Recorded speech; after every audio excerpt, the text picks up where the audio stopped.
Bonjour, bonjour à toutes et à tous, en cette veille de Shabbat Vayetse.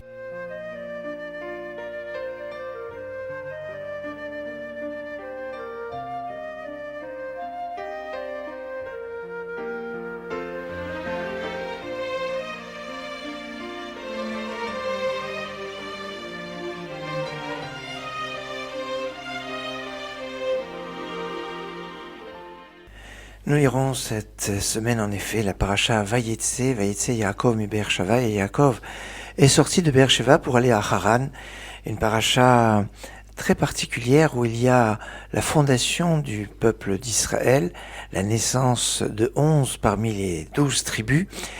Tout ça se passe en dehors d'Israël. C'est une paracha qui se déroule en dehors d'Israël et elle est une caractéristique remarquable.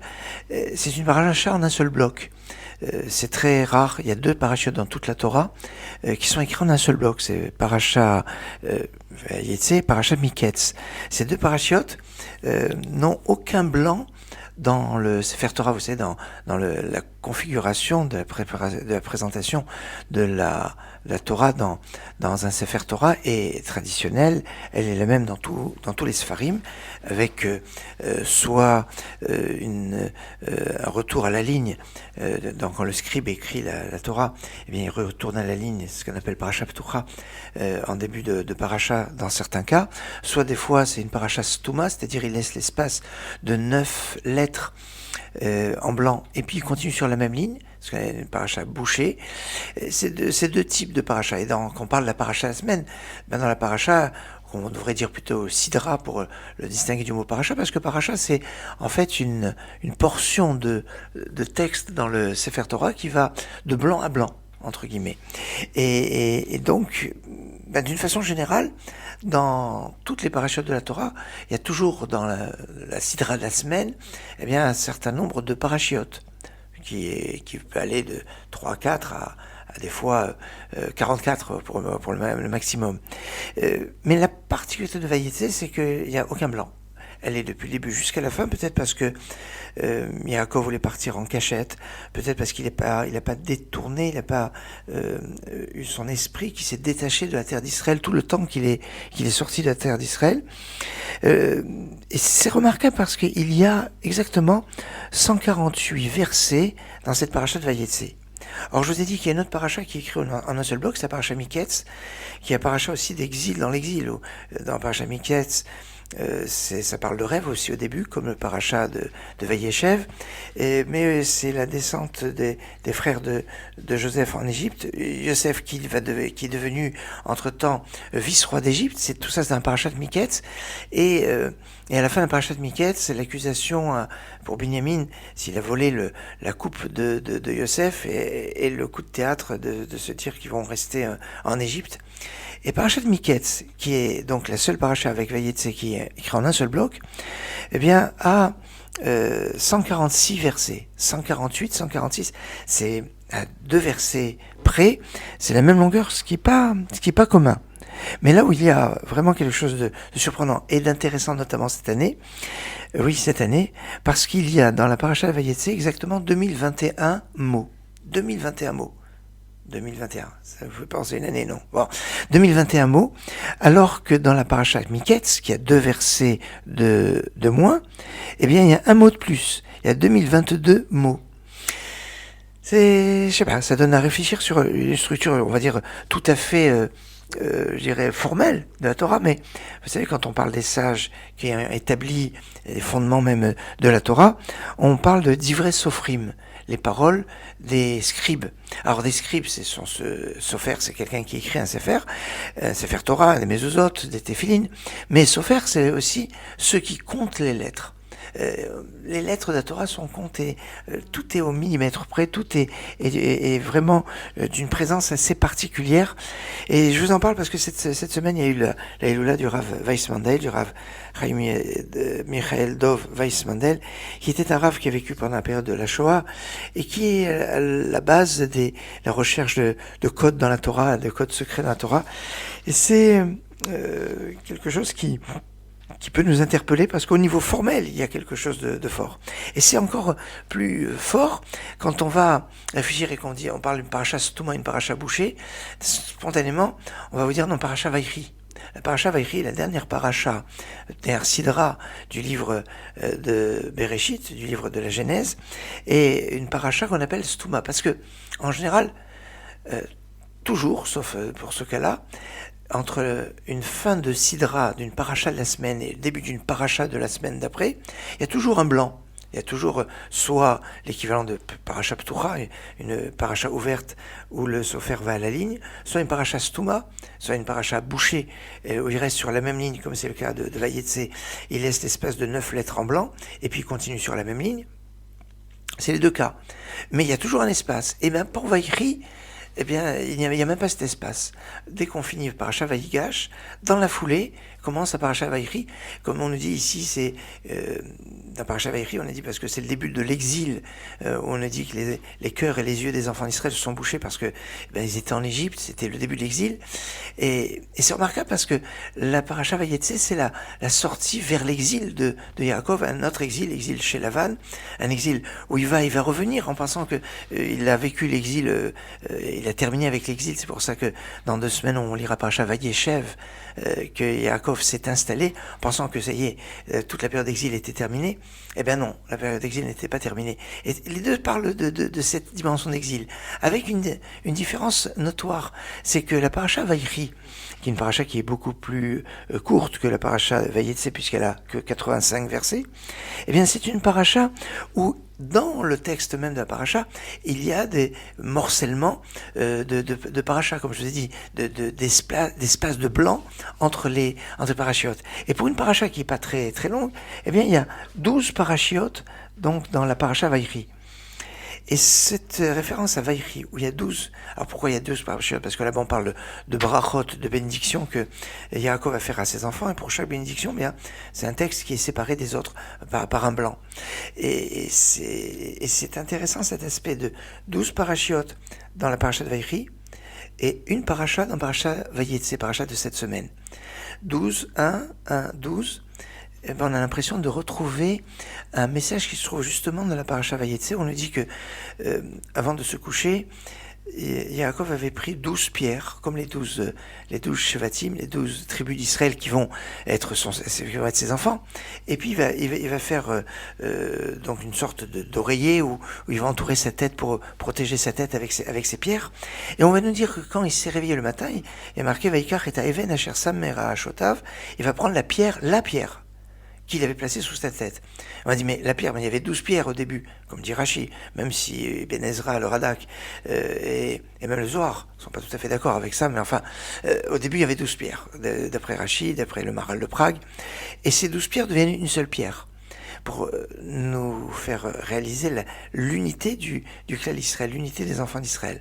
Alors, de 12 pierres, une pierre, 12 parachiotes Vaïchi, une paracha dans Vayetse, cette unité qu'on retrouve dans les pierres, cette unité qu'on trouve dans le texte, eh bien, nous invite à penser à cet aspect assez remarquable. Alors, un aspect remarquable, puisque Yaakov va, dans ce début de paracha, instituer la prière de Harvit, la prière du soir, la prière de la nuit, c'est la prière de la galoute, la prière de l'exil.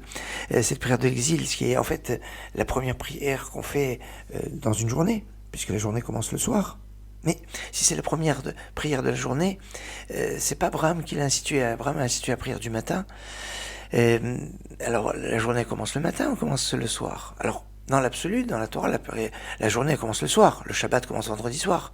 Mais la journée de sacrifice commence le matin. Quand on parle de sacrifices, les sacrifices sont offerts le matin et sont offerts sur toute la journée. Et on va manger, on va faire brûler les sacrifices qui ont été offerts dans la journée, dans la nuit qui suit. Le jour précède la nuit, alors que dans l'absolu, dans le calendrier, c'est la nuit qui précède le jour au niveau de la date. Et alors, c'est intéressant parce que Yaakov, on dit que Jacob, c'est Bechir Shebavot, c'est le fleuron des patriarches. Et il va instituer la prière de la galoute, la prière vers l'exil, qui est en fait la première prière de la journée, mais la dernière dans une journée qui commence le matin. Alors, c'est un peu un paradoxe qui peut être évoqué par le fait que l'obligation de la prière du Harvit, la prière du soir, n'est pas de la même teneur que l'obligation de la prière du matin ou de l'après-midi. Donc on va dire par chova, reshut en termes techniques, on va dire. Ça veut pas dire que la prière du soir est accessoire, elle est optionnelle, non. Mais elle n'a pas la même force d'obligation. C'est pour ça d'ailleurs qu'il n'y a pas de répétition de Hamida dans la prière de Harvit. Il y a aussi un autre aspect qui est assez remarquable. C'est que notamment en été, mais c'est possible même en hiver, mais notamment en été, la prière du soir, on a souvent tendance à le faire alors qu'il fait encore jour. Après un horaire qu'on appelle l'horaire de Plag et Mincha, même s'il fait encore jour, comme on n'apportait plus de sacrifices dans le temple à ce moment-là, eh bien on peut faire la prière du soir. Et ça c'est très bizarre parce que quand on n'arrive pas encore à l'heure d'une prière, il n'est pas concevable de faire cette prière. Quand il fait encore nuit, le jour s'est pas levé, on ne pourrait pas faire la prière du matin. C'est évident. Tant que le midi n'est pas passé, même midi, une demi-heure, donc ce qu'on appelle Mincha Gedola, une demi-heure après-midi, eh bien, on peut faire la prière de l'après-midi, puisque c'est l'après-midi. C'est pas en fin de matinée qu'on pourrait faire la prière de l'après-midi, et c'est pas dans la nuit, la fin de nuit, qu'on ferait la prière du matin. Et pourtant, pour la prière du soir, on peut faire la prière du soir alors qu'il fait encore jour. C'est bizarre. Bizarre, mais la réponse se trouve dans notre paracha, puisqu'on nous dit que Yaakov est arrivé à l'endroit Vayivga Bamakom, et Pégia c'est un langage de prière, il a prié à cet endroit. Et il a prié à cet endroit qui va à Shemesh, le soleil s'était couché parce que Dieu voulait qu'il reste à cet endroit, qu'il ne reparte pas.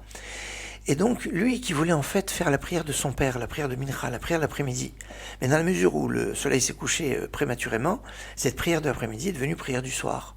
Ainsi, dans l'institution de Yaakov, la prière du soir est devenue prière du soir parce que le soleil s'est couché prématurément, mais fondamentalement, eh bien, c'était l'heure de l'après-midi. Voilà pourquoi, une des raisons, que la prière de Harvit peut être réalisée en fin d'après-midi alors qu'il fait encore jour.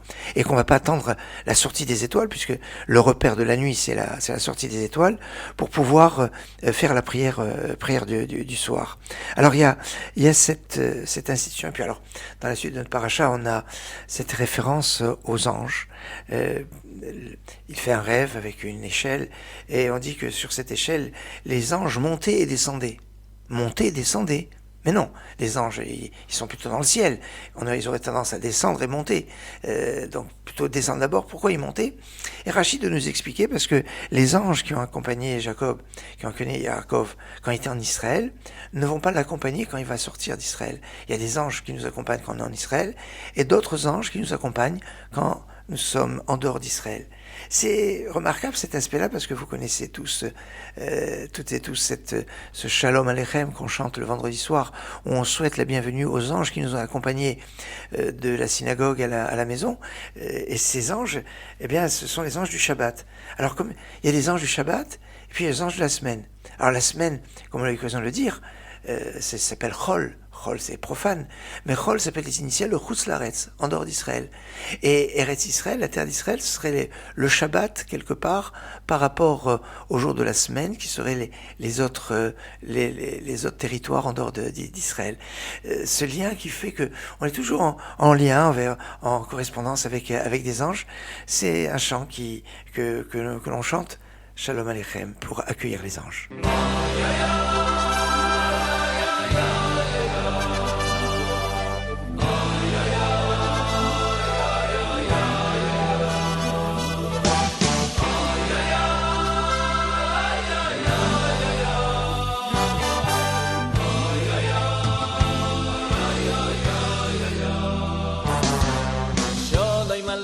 Malachi Ashoreis, Malachi Elyoim, Melech Malchei HaMelochim, HaKadosh Baruch Hu. Oy Shalom Aleichem, Malachi Ashoreis, Malachi Elyoim, Melech Malchei HaMelochim, HaKadosh Baruch Hu. Ay ay ay ay Shalom Aleichem, Malachi Ashoreis.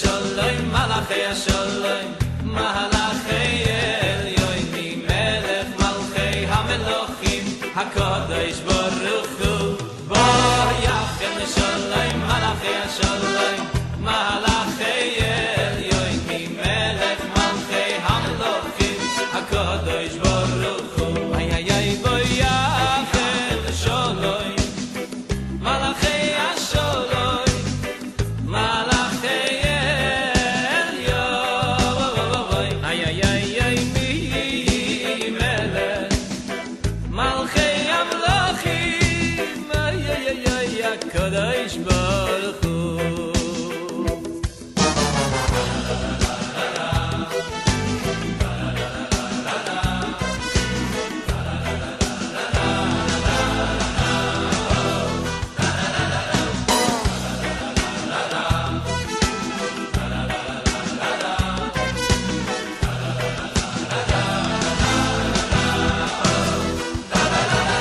Barchuni shalom malachi shalom malachi elyon mi melech malchei hamelochim hakadosh baruch hu ay barchuni shalom malachi shalom malachi elyon mi melech malchei hamelochim hakadosh baruch hu barchuni shalom malachi shalom malachi elyon ay ay ay ay mi melech malchi amlachim ay ay ay ay hakadosh baruch hu. Mendy Verdiger dans le Shalom Aleichem. Shalom Aleichem. Alors, les anges montaient et descendaient, en fait, parce l'échelle allait jusqu'au Kisei HaKavod, jusqu'au trône divin. Et on dit que sur le trône divin, sur le Kisei HaKavod, il y a 4 têtes. Une tête de lion, une tête alors à la base c'était taureau, c'est devenu un chérubin parce que à cause de l'histoire du veau d'or. Et puis une tête d'aigle, une tête d'homme. Et Yaakov va dire qu'il va être surpris. Pourquoi ? Parce que la tête d'homme à la base, ça doit être Adam Arishon, le premier homme créé par Dieu. Seulement, Adam Arishon a fauté. Il a fauté lourdement et sa faute va être réparée par les 3 patriarches, Avraham, Yitzhak et Jacob est celui qui va parachever la réparation de la faute d'Adam Arishon. Et c'est pour ça que le visage d'homme qui est sur le Kisei HaKavod, sur le trône divin, n'est plus celui de Adam, mais celui de Yaakov. Et c'est ça ce que Yaakov va dire, Achen yesh Hashem bamakom hazeh, Achen, ainsi il y a Dieu.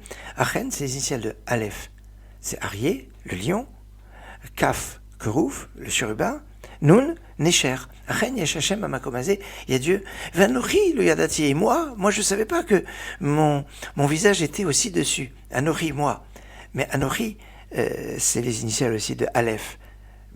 C'est toujours Aryeh, Nun, c'est toujours donc le lion, Nun, c'est toujours Necher, c'est toujours l'aigle, Kaf, toujours Kerouf, le chérubin, et le Yud de Anochi, c'est Yaakov. Vanochi le Yadati, ici a une connotation remarquable, à mon sens, de cet étonnement de Yaakov que son visage est sur le Kisei HaKavod. Et en fait, cet étonnement, c'est l'étonnement que tout le monde peut avoir de la grandeur de chacun. On n'imagine pas à quel point, eh bien, aux yeux d'Hachem, aux yeux de Dieu, nous sommes chéris, nous sommes appréciés, nous sommes, je dirais, vus avec amour, avec compassion, avec une affection extraordinaire.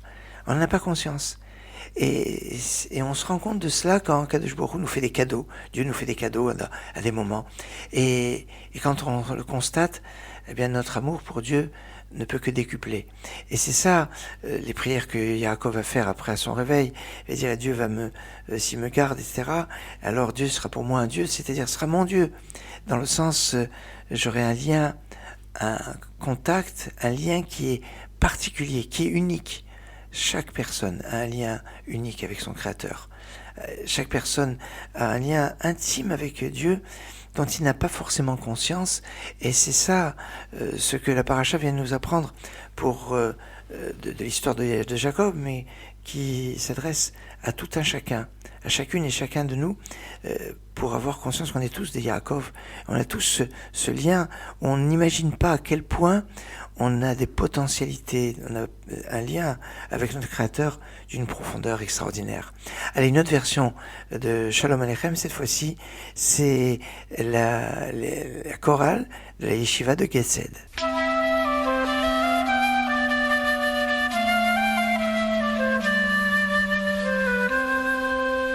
Shalom Aleichem, Malachei HaSholem.